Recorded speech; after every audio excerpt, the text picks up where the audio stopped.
Salve, salve família, tudo bem com vocês? Tudo de boa? Eu sou Marcos Morcego, sou comunicador político e estamos aqui para dar continuidade na leitura e discussão do livro do Kropotkin, A Conquista do Pão. Esse daqui é o segundo vídeo, então eu tô gravando em seguida, por isso que às vezes dá uma confusão, eu esqueço de citar algumas coisas, né? Mas queria lembrar vocês aí de seguirem nossas redes sociais, morcego Marcos no Instagram e marcosmorcego.basecai.social lá no Blue Sky, beleza? Além disso, né, e todos os links vão estar aí embaixo.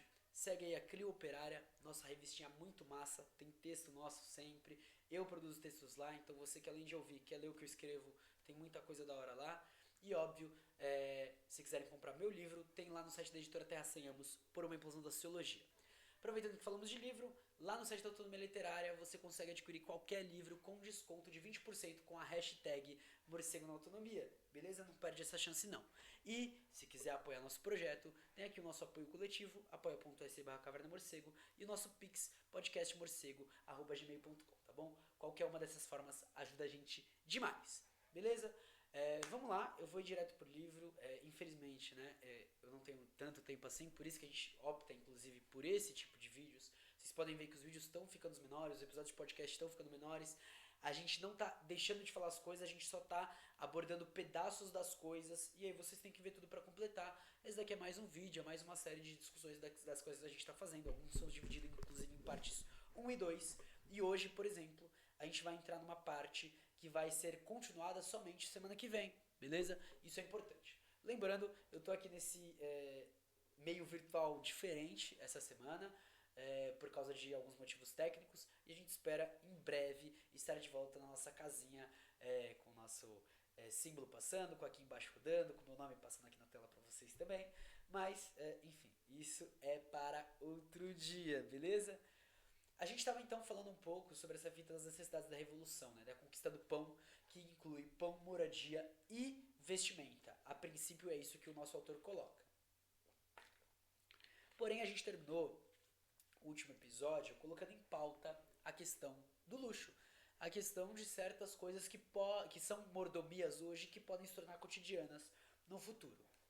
Hoje não vai ser diferente, e aí eu vou trazer aqui o texto aqui para a tela, né? Vamos lá. Cadê? Isso, pronto, agora apareceu. Perfeito, perfeito, perfeito. Fiquei com medo de não aparecer, viu, por um momento. Deixa eu me colocar aqui mais centralizado. Eu tenho algumas coisas assim. Vamos lá. Aí, perfeito, perfeito. Então a gente tá aqui, acabamos a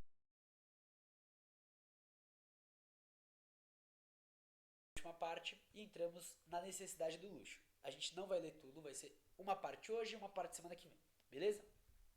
1. O homem não é, porém, um ser que pode viver exclusivamente para comer e beber e encontrar um lugar para ficar. Não é só isso que satisfaz a gente, né? Então, logo essas necessidades sejam satisfeitas, as necessidades que poderiam ser atribuídas a um caráter artístico surgirão ainda mais ardentes, então de uma forma inclusive mais profunda do que é necessário hoje no capitalismo. Tanto os indivíduos, tanto desejos, e quanto mais civilizada a sociedade, e eu não sei em qual sentido ele diz civilizada, tá? Mas quanto mais desenvolvida essa individualidade, mais variados vão ser esses desejos. Inclusive porque a gente vai poder explorar eles de uma forma diferente do que hoje no capitalismo. Ainda hoje a gente vê homens e mulheres privando-se do que é necessário para poder adquirir qualquer ninharia ou fornecer um prazer, uma satisfação intelectual ou material. E a gente vê isso, né, inclusive na questão do que a gente trabalha na sociedade capitalista enquanto vício, né? Enfim, entra aí um outro debate que é para ser feito para a gente pontuar o que tem que ser feito hoje, mas aonde a gente quer chegar. Um cristão ou um asceta pode desaprovar esses desejos luxuosos, embora geralmente não, né? Mas na realidade são precisamente essas ninharias que quebram a monotonia de existência, que a tornam agradável. Valeria a pena viver com todas as suas tristezas inevitáveis se o homem não pudesse, fora do trabalho, obter um único prazer de acordo com seus gostos individuais? Queremos a revolução social, certamente, em primeiro lugar, com o intuito de garantir o pão para todos. Esse é o primeiro ponto, todo mundo tem que ter prato na mesa e comida no prato. É para transformar essa sociedade execrável, onde todos os dias vemos os trabalhadores caminhando de braços cruzados por não encontrarem um patrão que esteja disposto a explorá-los. Mulheres sem teto e crianças perambulando à noite, famílias inteiras reduzidas a pão seco, crianças, homens e mulheres morrem por falta de cuidado, senão de comida. é para acabar com essas iniquidades que nos revoltamos. Então o primeiro ponto é para acabar, para que todo mundo tenha um lugar para morar e uma comida para comer. Mas a gente espera algo a mais da revolução. E essa, agora a gente entra na imaginação sociológica do socialismo, né? Lembrando, óbvio, na época que ele estava vivendo, a gente tem um nível diferente, inclusive, de sociedade, né? Hoje seria muito mais profundo isso. Vemos que o trabalhador, obrigado a lutar penosamente para viver, está reduzido a nunca conhecer esses altos prazeres, os maiores que são acessíveis ao homem, da ciência e, sobretudo, da descoberta científica, os prazeres da arte e da criação artística. A revolução tem que garantir a todos o pão de cada dia para garantir ao mesmo tempo essas satisfações, reservadas hoje para um pequeno número de pessoas. Embora hoje ainda um número maior de pessoas tenha acesso a isso, a gente tem um número muito claro, por exemplo, né, da pesquisa que saiu, sobre o número de leitura de livros dentro do Brasil, né? Mas aí a gente pode expandir isso para salas de cinema, para o consumo de séries, para a própria produção dessas pessoas, porque elas participam, para a ida aos parques que têm sido privatizados, às praças que têm sido privatizadas, aos espaços de shows públicos que têm sido privatizados, tudo isso, né? A revolução tem que garantir a todos o pão de cada dia para garantir ao mesmo tempo essas satisfações que são reservadas para as pessoas. Ter tempo livre após o trabalho e poder desenvolver suas capacidades intelectuais. Tempo livre depois do pão. Esse é o objetivo supremo. E aí entra essa questão, né? Falar sobre diminuição da escala de trabalho associada a não ter ao aumento do salário mínimo, por exemplo, associado à questão de moradias populares, associado à questão da produção agroecológica, né, de uma melhor alimentação para todos e da tarifa zero, são pontos iniciais que a gente coloca para olhar e falar, vai ter que ser necessária uma reforma agrária, uma reformulação da estrutura urbana, vai ter que ter um investimento em transporte público, não necessariamente no sentido financeiro, se a gente pensar numa superação da forma dinheiro, mas no sentido de todas as pessoas precisam chegar onde elas querem chegar, enfim, e por aí vai, tá ligado? Essa é a brisa. Certamente hoje, quando milhares de seres humanos carecem de pão, carvão, roupas e abrigo, o luxo é um crime. Para satisfazê-lo, é necessário que ao filho do trabalhador falte pão. Mas em uma sociedade onde todos têm o suficiente para comer, as necessidades do que hoje chamamos de luxo vão ser mais agudas ainda. E, como todos os homens não podem e não devem ser iguais, isso é uma ilusão que colocaram em você, que o socialismo ele pretende isso, tá? A variedade de gostos e necessidades é a principal garantia do progresso da humanidade, a diversidade é o que torna a gente, né? Sempre haverá, e é desejável que sempre haja, homens e mulheres cujas necessidades estejam acima da média em alguma direção. Nem todo mundo pode precisar de um telescópio, pois embora a educação seja geral, há pessoas que preferem estudos microscópicos a estudos do céu estrelado. Há quem goste de estátuas, e outros de telas de mestres. Uma pessoa não tem outra ambição senão a ter um piano excelente, enquanto outro se contenta com uma harpa. Eu me contentaria muito tranquilamente com livros, tá? E joguinhos. O camponês decora seu quarto com uma imagem religiosa e, se seu gosto se desenvolve, querendo possuir uma bela gravura. Hoje, quem tem necessidades artísticas não pode satisfazê-las, a menos que se encontre herdeiro de uma grande fortuna.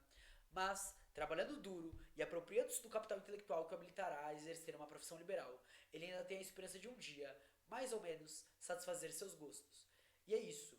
Hoje a gente tem, principalmente dentro do meio da classe média, certos gostos que podem ser realizados nesse ponto, né? Só que é muito louco, porque ou se encontra nessa esperança, ou se encontra em uma contrapartida, né? Pra você realizar isso, você tem que abdicar de tal coisa. Ou você demora muito pra fazer essas coisas, enfim, e por aí vai. Que são coisas que a gente pode discutir. Portanto, nossas sociedades comunistas ideais são geralmente criticadas por terem a vida material de cada indivíduo como seu único objetivo. Você pode ter pão para todos, dizem, mas não terá em suas lojas comunitárias belas pinturas, instrumentos ópticos, móveis de luxo, adornos, em suma, aquelas mil coisas que servem para satisfazer a infinita variedade de gostos humanos. E por isso mesmo suprimirá qualquer possibilidade de obter outras coisas além do pão e da carne que a comuna pode oferecer a todos, e o tecido cinza com o qual todos os cidadãos se vestem. Essa é a objeção que surge diante de todos os sistemas comunistas. Objeção que os fundadores das jovens sociedades que se estabeleceram nos desertos americanos nunca compreenderiam. Eles acreditavam que se a comunidade tivesse conseguido adquirir tecido suficiente para vestir todos os seus membros, e até mesmo uma sala de concertos em que todos os irmãos pudessem ensaiar um musical ou representar uma peça de vez em quando, seria o suficiente. Esqueceram-se de que o sentido artístico existe tão bem no camponês quanto no burguês, e que, se as formas de sentimento variam de acordo com a diferença de cultura, a substância é sempre a mesma. Em vão a comunidade garantiu as necessidades comuns da vida, em vão suprimiu toda a educação que tenderia a desenvolver a individualidade, em vão eliminou toda a leitura, exceto a Bíblia. Os gostos individuais irrompem e causam descontentamento geral. Pequenas disputas eclodiram sobre a questão de adquirir um piano ou instrumentos de física, e os elementos progressistas foram exauridos. A sociedade só poderia viver matando todo sentimento individual, todas as tendências artísticas, todo o desenvolvimento. A comuna anarquista seguirá o mesmo caminho? Obviamente não, desde que compreenda e busque satisfazer todas as manifestações do espírito humano, ao mesmo tempo que assegura a produção de tudo que é necessário para a vida material. Mas, trabalhando duro e apropriando-se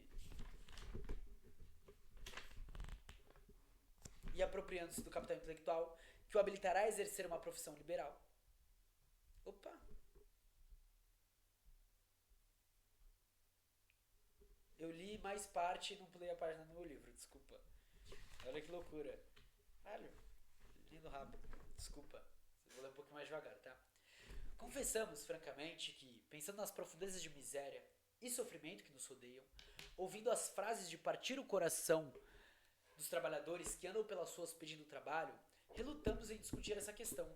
Como agirá o homem numa sociedade cujos membros estejam bem alimentados para satisfazer certos desejos de possuir uma porcelana de Sèvres ou um vestido de veludo?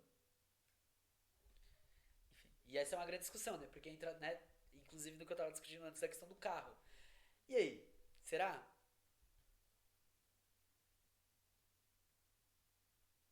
Questões, só tô pensando aqui. Eu gosto de sempre dizer isso, né? Não tô aqui pra trazer respostas, pra olhar e falar, gente, vocês têm que seguir isso. Mas eu, inclusive, tô lendo pela primeira vez o Kropotkin, né? E aí eu falo muitas coisas que vêm na cabeça e a gente vai construindo, e vai se rebatendo, e vai se contradizendo, e vai se autocriticando. Realmente, tá bom, uma coisa pra pensar. Mas deve-se ser reconhecido que, além da comida, os humanos têm outras necessidades. E uma vez que a força da anarquia está precisamente no fato de compreender todas as faculdades humanas e todas as paixões, sem ignorar nenhuma, diremos em poucas palavras como alguém poderia fazer para satisfazer as necessidades intelectuais e artísticas do homem. Ao trabalhar 5 ou 4 horas por dia até a idade de 45 a 50 anos, dizíamos, o homem poderia facilmente produzir o que for necessário para garantir a prosperidade da sociedade. Isso garante o básico.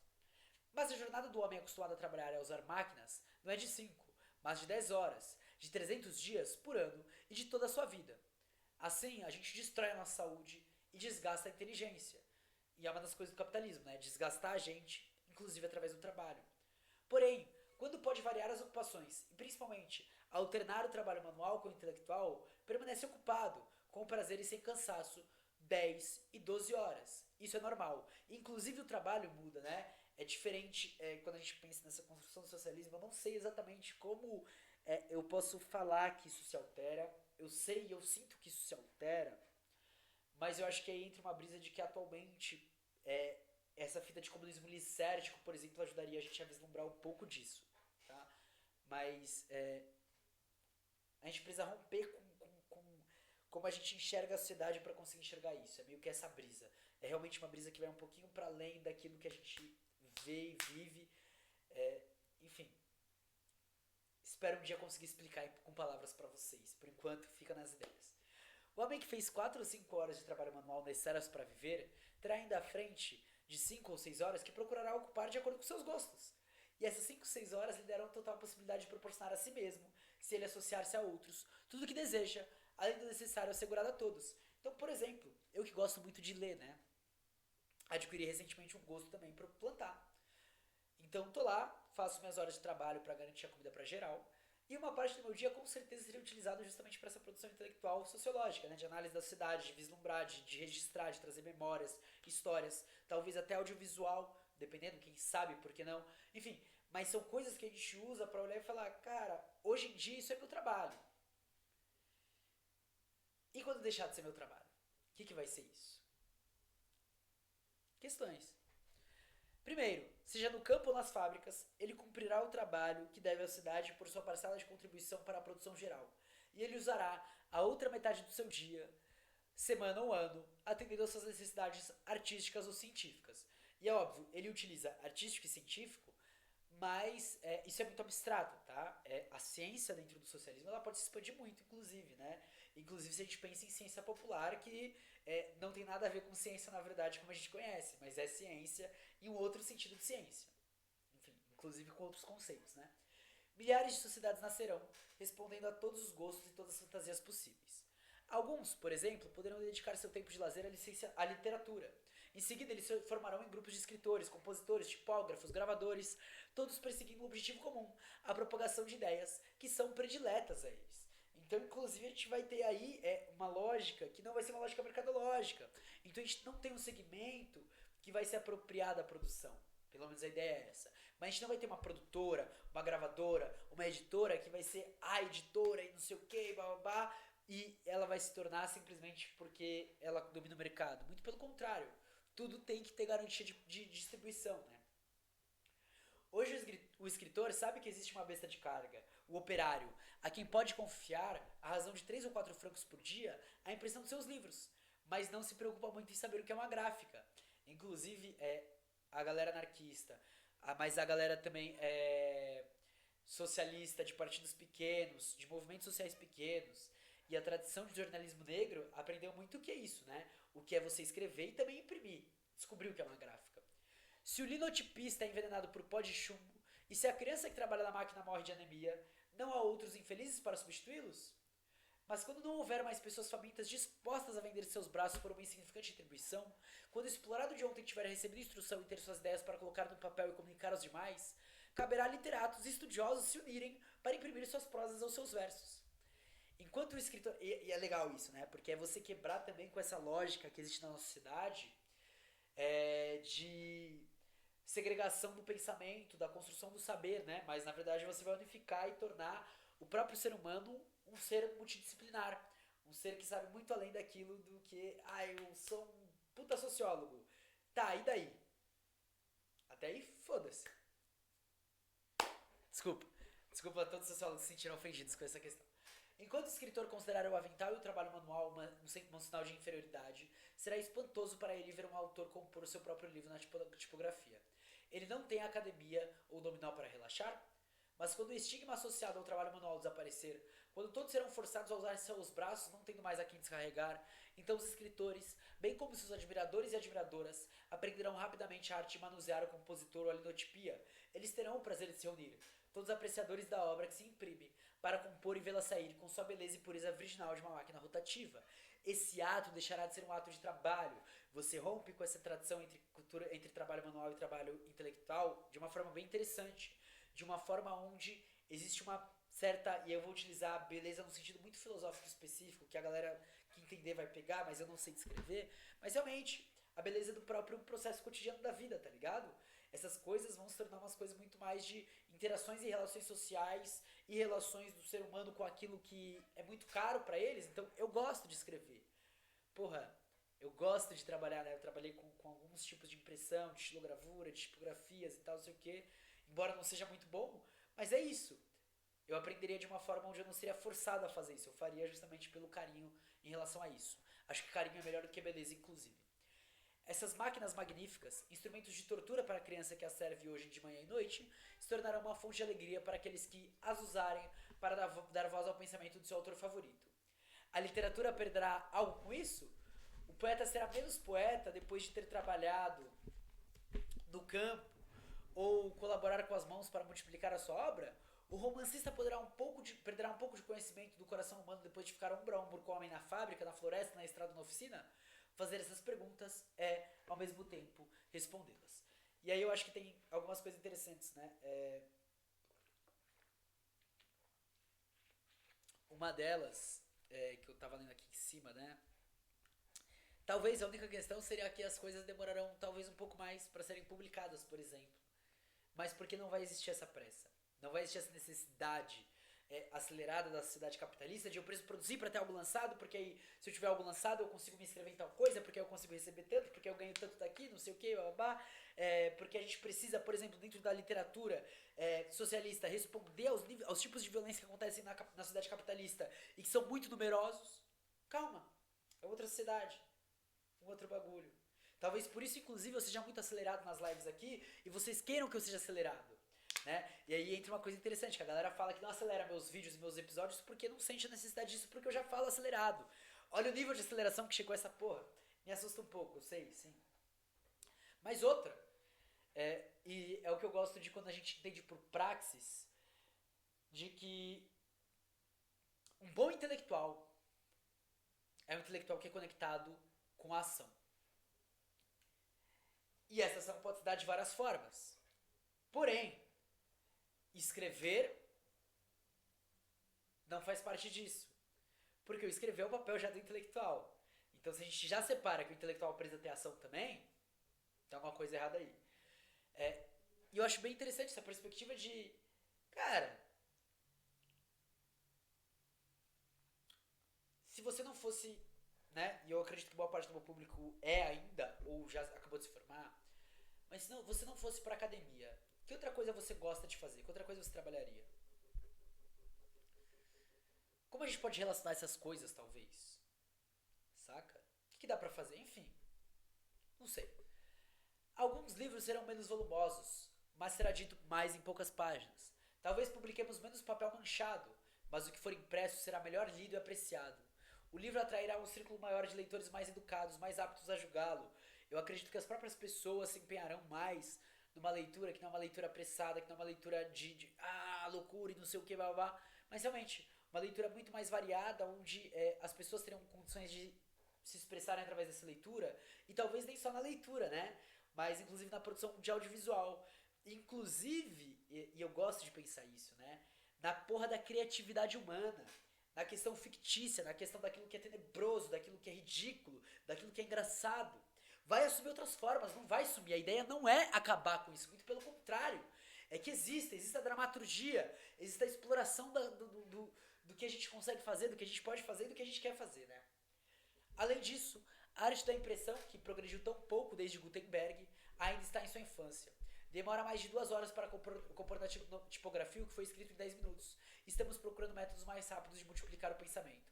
Nós ainda os descobriremos. E hoje a gente sabe que, né, cara, a galera escreve por IA livros atualmente, né? Questão de minutos. Se todo escritor tivesse que participar da impressão dos seus livros, que progresso a impressão já teria feito. Se todo escritor pudesse participar da escritura do seu próprio livro, não estaremos mais lidando com a tipografia do século XVII. Isso é um sonho? Certamente que não para aqueles que observaram e refletiram. Nesse exato momento, a vida já nos impulsiona nessa direção. E antes que falem, tá? Morcego, mas a IA acelera muito esse processo e tal, não sei o que, blá blá blá. A IA literalmente destrói água. Ela come rios. E ela come nossos dados. Ela come aquilo que existe de mais íntimo na gente. E ela come porque está na mão de poucas big techs. Tá? E isso vai passar por destruição de aldeias, de terras, de quilombo, do clima como a gente conhece, né? Da própria sociabilidade que a gente tem, da própria vivência que a gente tem. E vivência que eu falo é de contato humano. Né? A gente sabe, o Mark Zuckerberg falou muito bem sobre isso quando ele falou de que a gente vai ter amigos todos por IA agora. Tá? Então, você pode vir aqui e falar, morcego, mas, né, igual estavam defendendo hoje em um programa de telejornal de esquerda, mas é a mais alta tecnologia. E daí? Então a gente vai começar a produzir bomba atômica agora também, né? Vamos! A gente vai começar agora a ter essas armas de última geração que são produzidas em Israel, então. Morcego, mas a IA não mata, não? Não? Você tem certeza que não? Qual é o consumo de água feito por uma IA? De energia? Os espaços que ela toma para os grandes data centers? Enfim, me passei, né? Desculpa, é porque eu fiquei puto. 3. É um sonho conceber uma sociedade onde todos se tornam produtores, todos recebendo uma instrução que lhes permite cultivar as ciências ou as artes e todos obtendo oportunidades para fazê-lo. Se unam para publicar seus trabalhos, contribuindo com sua parcela de trabalho manual. Nesse exato momento já existem milhares e milhares de sociedades eruditas, literárias e outras. Essas empresas, no entanto, são, no entanto, grupos voluntários de pessoas interessadas em determinado ramo do conhecimento associada para publicar seus trabalhos. E geralmente de grupos subalternos, né? Então, revistas socialistas, anarquistas, de pessoas negras, indígenas e tal, mas geralmente de grupinhos, né? Autores que contribuem com coleções científicas não são remunerados. As coleções não estão à venda. São enviadas gratuitamente para todos os cantos do globo, para outras empresas que cultivam os mesmos ramos de conhecimento. Alguns membros da sociedade incluem uma nota de uma página resumindo tal observação. Outros publicam obras extensas, frutos de longos anos de estudo, perdão, enquanto outros simplesmente os consultam como pontos de partida para novas pesquisas. Na verdade, são associações entre autores e leitores para a produção das obras pelas quais todos se interessam. É verdade que a sociedade científica, bem como o periódico de um banqueiro, atende ao editor que contrata trabalhadores para fazer o trabalho de impressão. Os profissionais liberais desprezam o trabalho manual, que, de fato, é realizado hoje em condições absolutamente embrutecedoras. Mas uma sociedade que proporciona a cada um de seus membros uma ampla formação filosófica e científica saberá como organizar o trabalho corporal de maneira a torná-lo o orgulho da humanidade, e a sociedade científica se tornará uma associação de pesquisadores, amadores e trabalhadores, todos com conhecimento de um ofício doméstico e todos se interessando em ciências. Pausa para o jabá que eu esqueci. Família, estou aqui com a camiseta da Camisa Crítica, tá? Terra e Liberdade. Linda, né? Lindíssima. Pois é, exatamente. Camisa Crítica. Deem essa moral. Se, por exemplo, a geologia, desculpa, tá? Vocês sabem como a mente funciona, né? É o que os ocupa, todos contribuirão para a exploração das camadas terrestres, todos contribuirão com sua parcela de pesquisas. 10 mil observadores, ao invés de 100, farão mais em um ano do que fazemos hoje em 20 anos. E na hora de publicar as várias obras, 10 mil homens e mulheres, hábeis nos diversos ofícios, estarão lá para desenhar as cartas, gravar os desenhos, compor o texto e imprimi-lo. Com alegria, todos juntos dedicarão seu tempo livre no verão à exploração e no inverno ao trabalho da oficina. E quando seu trabalho for publicado, eles nos encontrarão não encontrarão apenas 100 leitores. Eles encontrarão 10 mil, todos interessados na obra comum. Olha a coisa interessante, né? Isso me lembrou muito a ágora grega, né? Só que numa perspectiva onde você não vai ter trabalho escravo, porque a ideia é que você não tenha pessoas ociosas, exceto as pessoas que realmente precisam né, de outras coisas pra ficar bem, tipo assim. É isso, eu gosto de ser vagabundo, por exemplo. Vamos tirar uma brincadeira, mas sim, vocês entenderam o que eu quis dizer, né? Então, claro, vai existir exceções. A gente não quer que 100% das pessoas trabalhem. Crianças, pessoas idosas e tal, não sei o que, necessidades e tal. Tá tudo certo. É nóis, tá tudo dentro. Tá tudo legal. Porém, por exemplo, a gente tem várias pessoas que possuem, por exemplo, diabetes. E boa parte delas gostaria de pesquisar melhor sobre isso justamente para resolver a própria situação. Imagina você aumentar o número de pesquisa. Então, as pessoas, ao invés de se beneficiarem do trabalho de outras, trabalharão. E com isso, inclusive, você vai ter um constante processo disso que era a ágora, né? Onde todo mundo vai estar discutindo tudo a todo tempo, em todo momento. Isso é uma coisa muito louca, porque talvez isso fique em comunidades, talvez isso fique em grupos maiores, talvez isso fique em novas cidades, ou em novas sociedades, talvez isso fique, inclusive, em novas formações que se pareçam mais com o Estado como a gente conhece hoje, mas já não na mesma forma de Estado. Ou talvez a gente crie uma relação internacionalista de discussão onde alguns desses temas sejam discutidos a nível global. É tudo possibilidade, tá ligado? Eu não tô afirmando vai ser assim, é esse o ponto. Possibilidade. Além disso, é a marcha do progresso que nos mostra esse caminho. Ainda hoje, quando a Inglaterra queria adquirir um grande dicionário de sua língua, ela não esperou que um lettré nascesse para dedicar sua vida a esse trabalho. Ela convocou voluntários e 1000 pessoas se ofereceram gratuitamente para fazer buscas nas bibliotecas e terminar em poucos anos um trabalho para o qual a vida inteira de um homem não seria suficiente. Um pouco da ideia do Wikipédia, né? Um pouco da ideia da internet livre. Tá ligado? Um pouco da ideia, inclusive, da cultura livre. Vocês já repararam, e eu falo muito sobre isso, e embora meus trabalhos sejam publicados em plataformas que limitam isso, e aí eu entendo esse problema, mas por isso que meu livro saiu com a Terra 100 anos, cara, eu não quero que as pessoas olhem e falem, eu só posso falar disso daqui, citando Marcos Morcego, se eu lembrar de qual citação dele e tal, sei o que, babá. Família, eu tô aqui e eu gosto da fala justamente por isso. É um pensamento vivo, um pensamento contínuo, um pensamento que continua, tá ligado? Muitas das coisas que eu falo aqui vieram de várias conversas que eu tive com várias pessoas em várias relações do cotidiano do dia a dia. E eu espero que elas entendam isso também, tá? Eu não tô aqui usando, embora eu preciso do apoio de vocês para continuar com isso, mas a ideia não é monetizar o pensamento de vocês. Muito pelo contrário. É utilizar a monetização justamente para espalhar essa palavra e para que a galera olhe e fale. Cara, teve alguém que falou sobre isso. Não precisa nem falar meu nome. Tá ligado? É um pouco dessa brisa, assim, que eu gosto de trabalhar.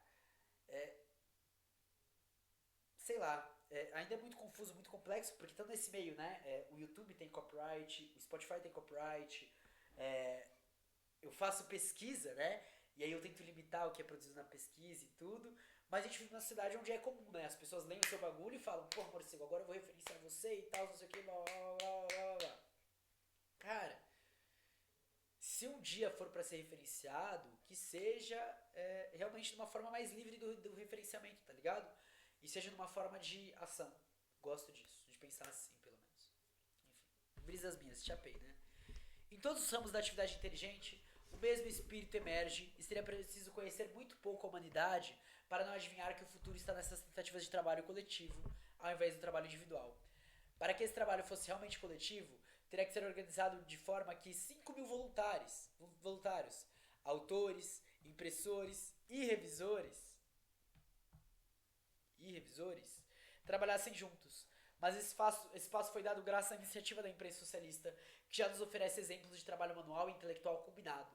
É comum que o próprio autor de um artigo imprima para jornais de combate, justamente os exemplos que eu estava dando, né? O ensaio ainda é mínimo, microscópico, se você quiser, mas mostra como o futuro funcionará. E eu acho que olhar para as comunidades tradicionais, para os povos tradicionais, para os povos de território, terra, de luta, é muito emblemático, onde quem produz conhecimento geralmente é alguém que viveu muito naquela sociedade, né? Que é isso.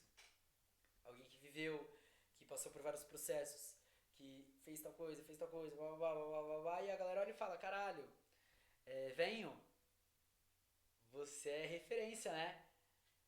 E aí a pessoa vira referência a partir de tudo isso. A literatura e o jornalismo deixaram de ser meios de fazer fortuna e viver às custas dos outros. Existe alguém que conhece literatura e jornalismo e que não clama por um tempo em que a literatura possa finalmente se libertar de quem a protegeu? De quem agora a explora e da multidão que, com raras exceções, paga proporcionalmente a sua banalidade e da facilidade com que se adapta ao mau gosto da grande maioria? E aqui ele já está falando até sobre comunicação, né? As letras e a ciência não ocuparão seu verdadeiro lugar na obra do desenvolvimento humano até o dia em que, livres de toda escravidão mercenária, sejam cultivadas exclusivamente por aqueles que as amam e para aqueles que as amam. Algo que já acontece fora dos espaços hegemônicos de produção científica capitalista, liberal, neoliberal, colonizadores, né? Eu acho que é um pouco dessa brisa. Bom, gente, por hoje vai ser só. A gente volta semana que vem. Mas eu espero muito que vocês tenham curtido, velho.